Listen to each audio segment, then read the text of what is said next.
pars bientôt au Japon, évite ces 5 erreurs que beaucoup de personnes font avant de décoller. Partie 3, c'est parti. En 1, je le dirai jamais assez, mais s'il vous plaît, vérifiez la date de validité de vos passeports. S'il vous plaît, c'est une dinguerie. Je le dirai jamais assez, parce que jusqu'à présent, je le dis, mais il y en a qui le font quand même. Du coup, je le dirai jamais assez, je vais toujours vous le dire. Les lois d'entrée sur le pays se sont un peu durcies. C'est-à-dire que si tu pars avec un passeport qui expire avant la fin de ton séjour, ça va poser problème. Et je me dis, tu vois, en tout cas, moi personnellement, je me dis que tu t'as galéré pour avoir ton billet, t'as tout planifié, vraiment, t'as fait ton voyage de tes rêves, tu auras vraiment les boules de te faire refuser l'entrée dans l'avion une fois que tu seras à l'aéroport. Vérifiez la date d'expiration de vos passeports.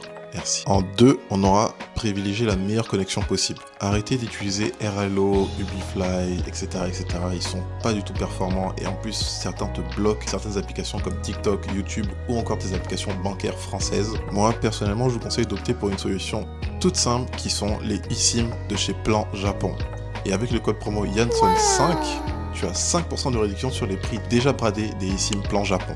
Et crois-moi que niveau rapport qualité-prix, c'est les meilleurs, mais je te dis bien les meilleurs que j'ai testés jusqu'à présent. Vous êtes déjà nombreux à l'avoir testé, approuvé, du coup je vous remercie du fond du cœur de votre confiance. Toi, je te conseille de foncer directement et d'aller checker le lien dans ma bio. En numéro 3, je le dirai aussi jamais assez, mais ayez du cash sur vous, s'il vous plaît, c'est important. Malgré le fait qu'à l'aéroport, t'as pratiquement tous les business là-bas qui prennent la carte. Une fois que tu sors de l'aéroport, tu tombes dans la vraie vie, dans le dur.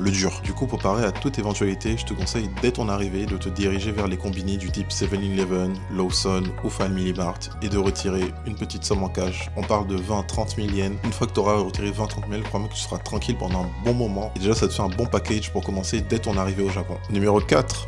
Bien s'enregistrer sur Visit Japan Web. Et oui, encore une fois, on va parler de Japan Web. N'oubliez surtout pas que je vous ai fait un tuto étape par étape pour bien s'enregistrer sur Visit Japan Web. C'est super important. Il faut savoir que ce n'est pas obligatoire au sens strict, mais c'est fortement recommandé de le faire avant d'entrer au Japon.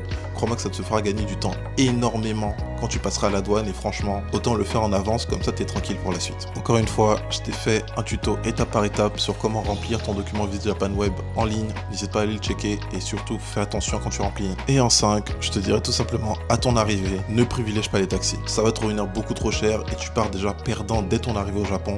Je te conseille d'opter directement pour les bus et trains qui sont mis à ta disposition. Tu as une ligne de métro directe des 2 aéroports. Tu as une ligne de bus aussi directe des 2 aéroports. Crois-moi que si tu atterris à Haneda et que tu vas au centre de Tokyo, tu en as pour 60 € minimum. Et crois-moi que quand tu viens d'arriver, c'est pas le meilleur des investissements que tu veux faire. Du coup, optez pour les solutions simples et allez en métro ou en bus si vous rejoignez Tokyo et autres villes aux alentours. N'hésite pas à sauvegarder cette vidéo parce qu'elle te sera utile pour ton futur voyage. Sur ce, n'hésite pas à me dire en commentaire ce que tu en as pensé. Je t'invite également à liker, commenter, partager et à t'abonner.